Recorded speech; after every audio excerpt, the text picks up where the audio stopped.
Est-ce que tu as déjà eu l'impression que ton cerveau ne s'arrêtait plus? Tu travailles, mais tu penses à ce que tu dois faire. Tu penses à la voiture que tu dois emmener au garage. Tu penses aux rendez-vous médicaux que tu dois prendre ou que tu dois assurer pour les enfants. Tu penses au repas du soir, tu penses au repassage, tu penses à plein de choses alors que tu es déjà en train de pouvoir accomplir quelque chose. Il peut s'agir de ton travail ou simplement d'autres choses. Tu as le sentiment d'être submergé par beaucoup de pensées en même temps, des pensées qui t'assaillissent et qui peuvent t'oppresser tellement il y a des choses à faire et tu te dis, est-ce que je vais pouvoir avoir la capacité ou la possibilité de tout mener de front? Ce genre d'attitude ou ce genre de comportement montre simplement que tu es chargé, que tu subis une accumulation et qu'on peut définir par la charge mentale. Si cette thématique t'intéresse, si tu t'es déjà retrouvé face à ce genre de situation, je t'invite à rester jusqu'au bout de la vidéo. Si tu n'es pas encore abonné sur ma chaîne, je te demande de bien vouloir t'abonner et aussi de partager parce que chaque semaine, nous parlons des sujets intéressants et l'objectif, c'est de pouvoir vous accompagner, vous soutenir afin de pouvoir avoir la vie que vous méritez.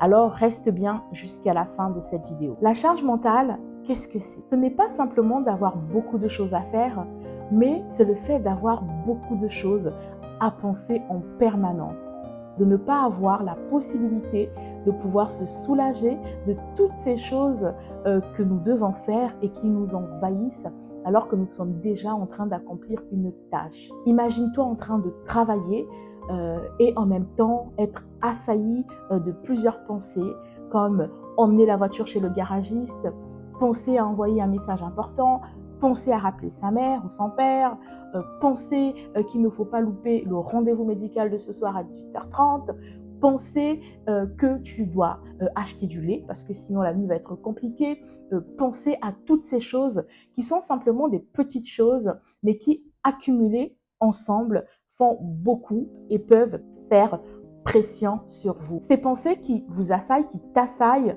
ne sont écrites nulle part. Ce n'est pas des choses qui sont sur une liste, mais ce sont des choses qui vont venir t'assaillir alors que tu es déjà en train de faire une tâche qui nécessite également de la concentration. C'est comme si en fait tu as un bruit de fond en permanence dans ta tête. Pourquoi on est tous sous pression? On vit dans un monde où tout va très vite. On vit dans un monde où on est sollicité en permanence, où il faut pouvoir faire vite, il faut pouvoir répondre vite. On est assailli de sollicitations. Il peut s'agir des notifications, des emails, des appels, des messages, des tâches professionnelles qui s'accumulent ou également une sensation de toujours devoir anticiper au risque d'être débordé. Et surtout, on a également appris à cette société de valoriser la multitâche. Une personne qui peut faire plusieurs choses en même temps est une personne qui est louée, est une personne qui est gratifiée, une personne qui aura une reconnaissance qui va être supérieure à ses pairs. Mais le véritable problème, c'est que le cerveau humain, il n'a pas été conçu pour ça. Le cerveau humain n'est pas fait pour ça. À force d'être sur tous les fronts, on finit par s'épuiser mentalement. C'est une réalité. Bonne nouvelle, la charge mentale n'est pas une fatalité. Il y a des solutions qui existent afin de pouvoir se soulager, afin de pouvoir se libérer. Donc, ce que moi je peux te conseiller, ce que tu peux faire et que tu peux appliquer tout de suite, dans un premier temps, c'est de pouvoir extérioriser. Ne garde pas tout à l'intérieur de toi. Ça va te pousser, ça va te conduire à être surchargé. Ça va surcharger ton mental et ça va te provoquer une fatigue, mais une fatigue mentale. Donc, on croit souvent qu'on va se souvenir de tout ce qu'on a à faire. On va se souvenir de toutes les tâches qu'on doit accomplir au quotidien, mais c'est faux. On ne va pas pouvoir tout mémoriser et ça va nous revenir en boomerang et ça va produire une certaine pression, une charge et ensuite une fatigue mentale, une fatigue émotionnelle. Ce qu'il faut faire, c'est de lister, c'est très important, d'avoir un calepin, un carnet et de pouvoir lister tout ce qu'on a à faire. Tous les jours, essaye d'avoir ta to-do list, de lister tout ce que tu as à faire. Ça va te permettre de te soulager parce que tu sais que tu as déposé ça quelque part et que tu peux aller vérifier si cette tâche est faite ou pas. Mais si tu ne l'as pas déposé, si tu ne l'as pas écrit quelque part, ça va rester en sourdine dans ta tête et ça va tourner en même temps que tu vas être sur des tâches importantes comme ton travail. Et puis, toutes ces choses vont résonner en toi en bruit de fond. Ensuite, il faut prioriser. J'ai envie de te dire que toutes les tâches ne méritent pas la même attention. Tu dois prioriser. Il y a des choses qui sont très importantes et des choses qui sont moins importantes. Je prends un exemple. J'étais en train d'échanger aujourd'hui avec une très bonne amie qui, comme moi, a 2 enfants en bas âge, 2 enfants rapprochés et qui travaille dans la cybersécurité avec un travail qui est très prenant. Et elle me disait, tu sais Jessica, moi, avant d'avoir mes 2 enfants, ma maison était nickel. Ma maison était très bien rangée. Mais aujourd'hui, je priorise. Je ne fais pas un ménage de fond tous les jours. Ma priorité, c'est que mes enfants soient dans un environnement qui soit sain, dans un environnement qui soit propre. Et puis, le grand rangement, comme je faisais avant, je le fais de manière occasionnelle, sinon je m'épuise. Et je lui ai dit, écoute, Léa, effectivement, c'est une bonne chose. Ce que tu fais, ça te permet de pouvoir t'alléger. Ça te permet de pouvoir ensuite te concentrer sur les choses essentielles. Il y a des choses qui peuvent attendre. Il y a des choses que tu peux remettre à plus tard, qui ne doivent pas être faites là, aujourd'hui, tout de suite. Alors, dans ta liste, dans ta to-do list que tu rédiges, il faut que tu priorises. Qu'est-ce qui ne peut pas attendre et qu'est-ce qui peut être fait demain ou qu'est-ce qui peut être fait de manière occasionnelle et pas répéter tous les jours les mêmes tâches, les mêmes choses et ne pas te surcharger. Il y a une différence entre prendre le temps de différencier l'urgent et l'important. Alors, je veux te poser une question. Qu'est-ce qui est urgent pour toi? Qu'est-ce qui est important pour toi? Tu peux répondre en commentaire si jamais tu es perdu, si jamais tu ne sais pas comment prioriser ou catégoriser. Nous sommes là, nous pouvons également t'aider à pouvoir catégoriser ce qui est urgent et ce qui est important. Donc, n'hésite pas à répondre en commentaire ou également à te connecter sur notre site internet et à nous écrire afin de pouvoir demander un éclaircissement. Le troisième point, c'est de partager et déléguer sans culpabilité. Tu ne dois pas porter toute seule toute la charge, toute la responsabilité, que ce soit au travail, que ce soit dans ta famille, que ce soit dans ton groupe de référence. Tu ne dois pas porter tout toute seule. Il faut apprendre à faire confiance. Il faut apprendre à déléguer.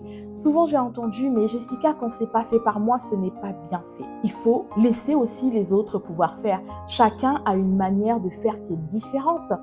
Ta manière à toi est peut-être très bien, mais la manière de Léa, qui décide de pouvoir lever le pied sur le ménage, n'est pas aussi une mauvaise chose. Ça lui permet de pouvoir se reposer, de pouvoir s'économiser et de pouvoir passer du temps avec ses enfants.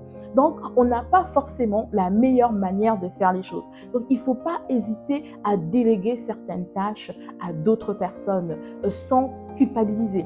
Si tu as des enfants en bas âge, si tu es fatigué, n'hésite pas à déléguer certaines tâches. Tu peux déléguer quelques heures de repassage. C'est possible. Pour celles qui vivent en France, tu as la possibilité d'avoir une réduction avec le crédit d'impôt et cela ne va pas te revenir extrêmement cher, mais ça va te faire gagner un petit peu de temps et ça va te reposer. Tu peux déléguer quelques heures de ménage et pareil avec ce même principe de la réduction d'impôt, ça peut te permettre de pouvoir payer une somme qui n'est pas très importante. Mais du coup, c'est du temps que toi, tu vas avoir pour toi. C'est du temps qui va te permettre de te reposer et de ne pas t'épuiser. Donc, il faut pouvoir déléguer, avoir la possibilité de confier ses enfants à son mari. Moi, j'ai échangé avec une jeune femme qui me disait, mais je ne confie même pas mes enfants à mon compagnon. C'est le père des enfants. Il faut pouvoir faire confiance. Il va faire avec ses capacités, avec ses possibilités, mais il va faire au mieux parce que ce sont ses enfants et que il les aime, il veut ce qu'il y a de mieux pour les enfants.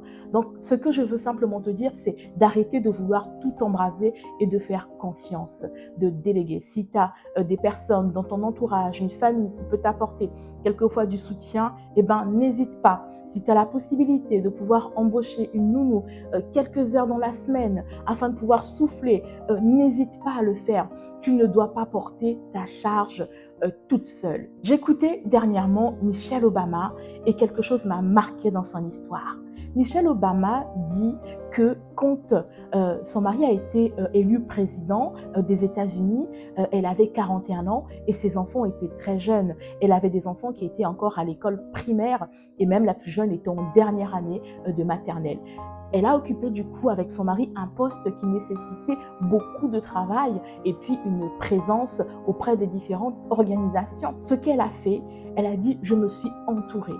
Ma mère a été pour moi à ce moment un soutien, mais j'ai pu également avoir une assistante, des personnes qui ont été autour de moi. Tu me diras, elle avait peut-être les moyens de pouvoir embaucher une assistante, mais elle parle quand même du fait qu'elle a pu se reposer sur sa maman, qu'elle a pu faire confiance pour prendre le relais à certains moments quand elle en avait vraiment besoin par sa maman pour ses enfants.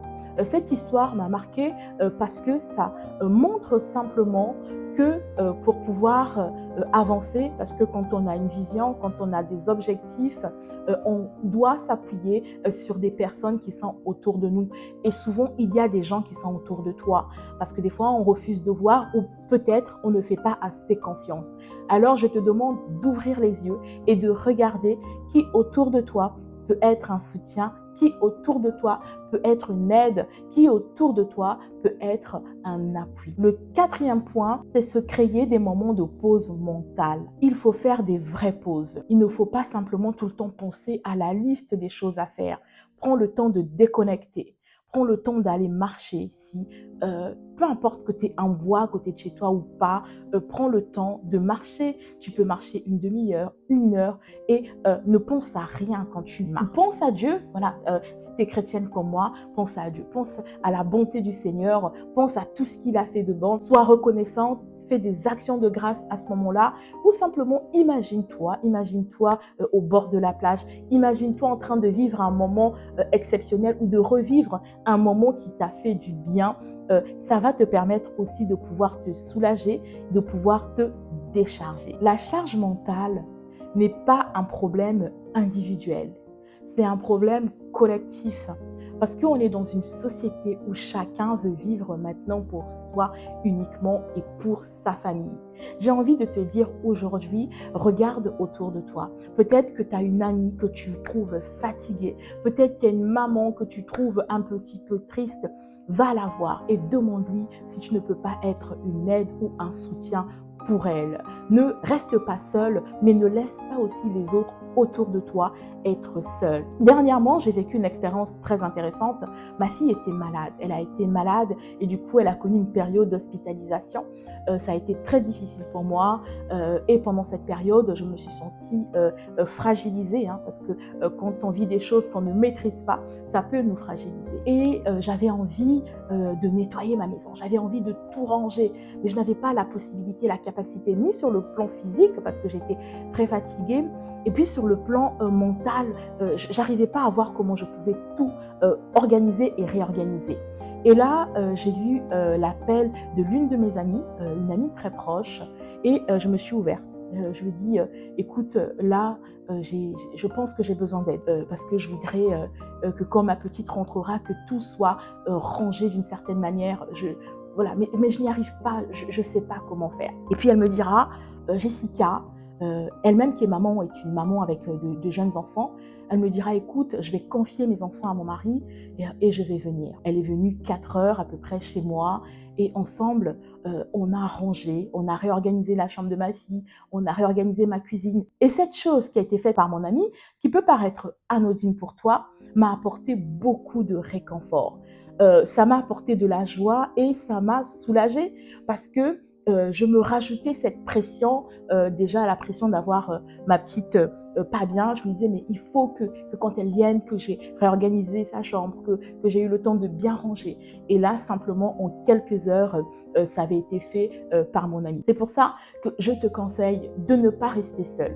Si tu es face à une difficulté ou si tu es face à une fragilité, eh ben, regarde autour de toi. Il y a toujours autour de toi une personne qui peut t'apporter une aide ou qui peut simplement t'apporter également une oreille qui soit attentive, qui peut t'écouter et t'apporter une réponse ou une solution. Pour conclure, je voudrais simplement te dire qu'il est possible d'agir.